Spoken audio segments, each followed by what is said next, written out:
நம் பிள்ளைகளுக்கு ஆழமாய் பதிய வையுங்கள்.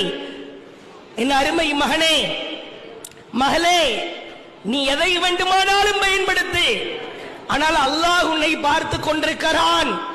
நீ என்னை ஏமாற்றலாம், உன் தந்தையை ஏமாற்றலாம், உன்னை நீயே ஏமாற்றிக் கொள்ளலாம், தனிமையில் இருந்து பல காரியங்களை செய்யலாம். அல்லாஹ்வை நீ ஏமாற்ற முடியாது. இதை அழுத்தமா பதிய வைக்கணும். லுக்மான் தன் மகனை அழைத்து சொன்னார், மகனே, வானங்களிலும் பூமியிலும் பாறைகளுக்கு அருகிலும் கடுகளவு ஒரு காரியத்தை நீ செய்தாலும் கூட அல்லாஹ் அதை வெளிக்கொண்டு வந்தே தீருவான்.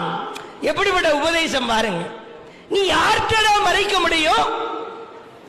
வானத்துல ஒரு மேட்ரி செய்றியா, வெளி வந்துடும். பூமிக்கு அடியிலே செய்கிறாயா, வெளிவரும்.